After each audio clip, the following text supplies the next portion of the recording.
Choosing your fabric is very important. Here I purchased a half a yard of fabric. That gives me a 16-inch by the width of the fabric for the tote bag, and two 1-inch strips by the width of the fabric to make the drawstrings. I generally use paracord for the drawstrings, but I'm going to show you how to make your own just in case that's what you want to do. This fabric is not particularly heavy. It's not a denim or a duck. It's a cotton fabric. I would use it in quilting. But you notice, even though it's not a heavy fabric, it has a tight weave. You want to make sure that the weave is not too thin. It doesn't feel like a cheesecloth kind of fabric because you want it to be durable. Stay away from camo fabrics or colors that look army related. Those could actually put a child in danger.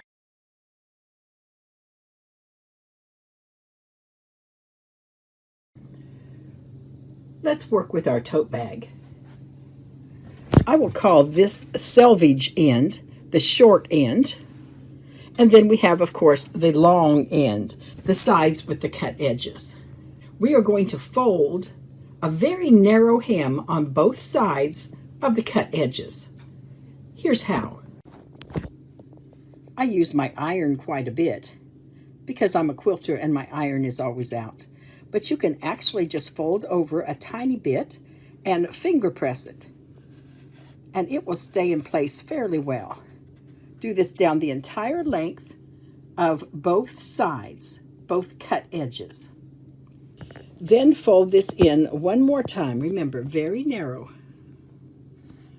And that's what we're going to stitch. I use a zigzag.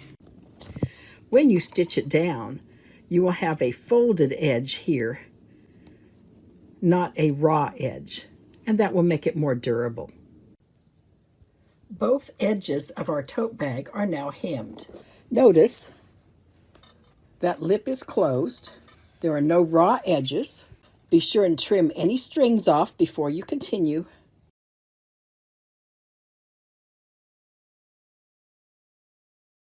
Our next step is to fold the selvage edge down 2 inches from the top. So make a fold approximately 2 inches from the fold to the bottom of the selvage. I leave the selvage on. I don't think it's distracting. It will be inside the bag. It really does help to press that in place, but remember, finger pressing works just fine. When you have both ends folded and at least finger pressed, you are going to take it to the sewing machine and stitch one row of stitching right near this selvage edge, and then another row of stitching just a little bit higher. I'll show you what that looks like. Here is my first row of stitching. Notice I back stitched at the beginning. You want to lock those stitches in place. So at the beginning and end of every row of stitching, you want to back up a few stitches. And now I'm going to come back and stitch just a little bit above this line. That's for durability. The other end is now done. You notice this stitching is inside that selvage. That's not important. This has made a casing, and that's the idea here. So you should have an opening on both ends and on both ends of the tote bag.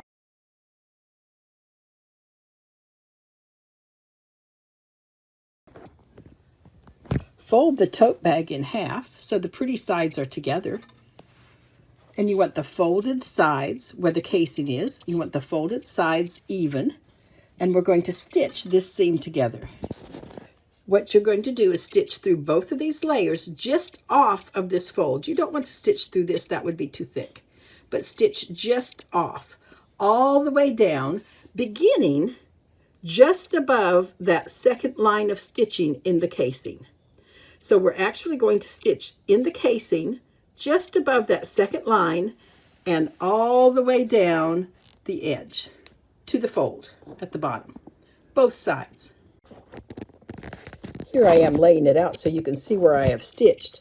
I started just above that second line of stitching,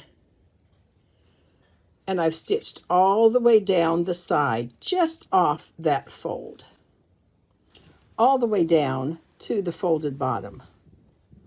I'm going to clip these strings off, and I'm going to go back and stitch over that line again. That's for durability. So I'm going to double stitch that same line.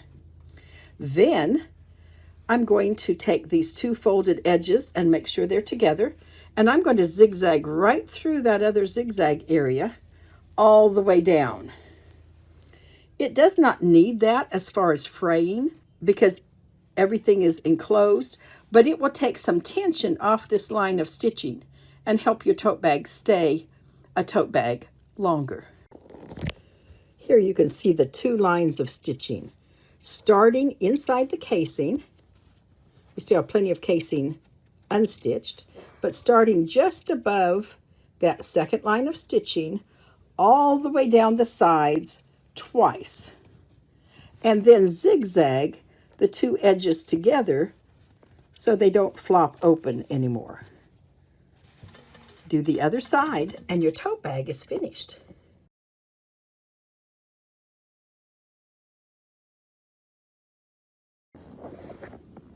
The drawstrings work best if you have taken your 1-inch strip to the ironing board ahead of time and folded both edges in.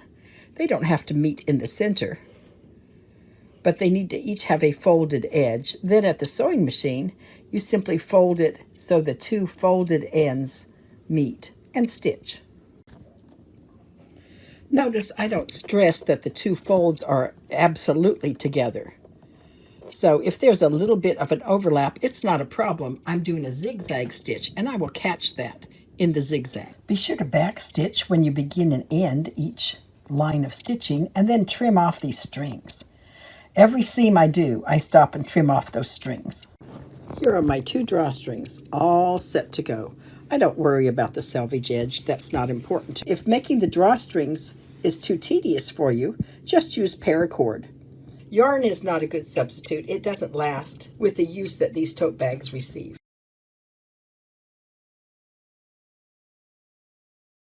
Turn your tote bag right sides out and use your fingers to push out those corners at the bottom.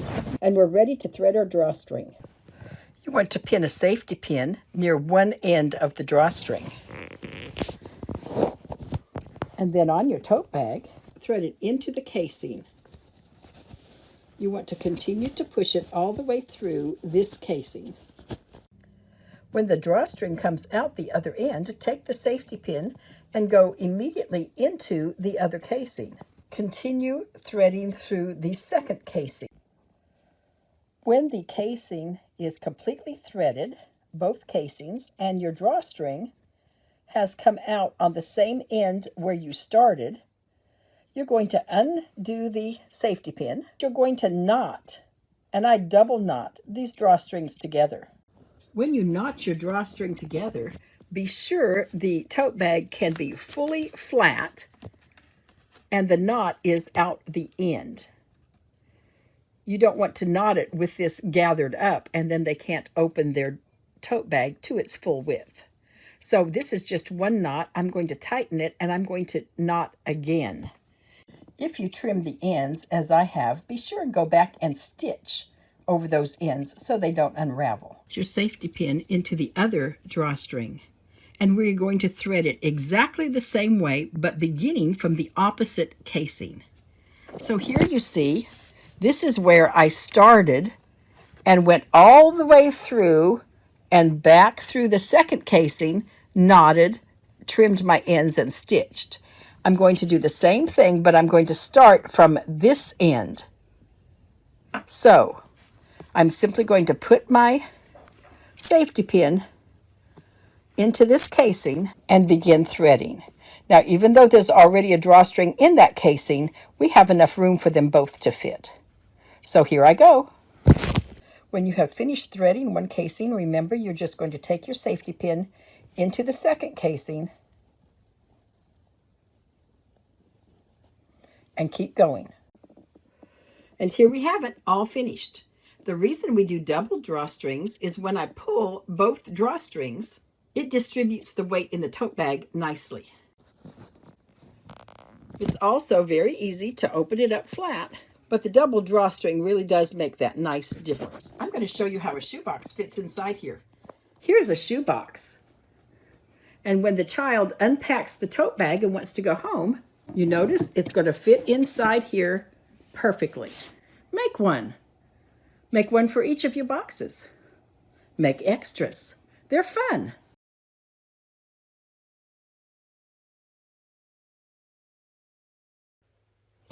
I cut my paracord at 38 inches. That gives me enough to make a nice knot at the end. Sometimes when you cut it, the paracord color part contracts and you have too much white showing. So go ahead and push it back out as much as possible. And then take a lighter and burn the ends.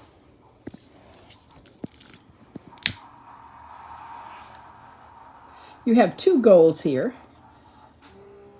Certainly we don't want it to fray, but you need to melt both the paracord colored portion and the white inner filler together. Don't touch, it's very hot. You want to burn the ends immediately after cutting. The more you touch or handle the paracord after it's cut, the more of your filler is going to extend out the top.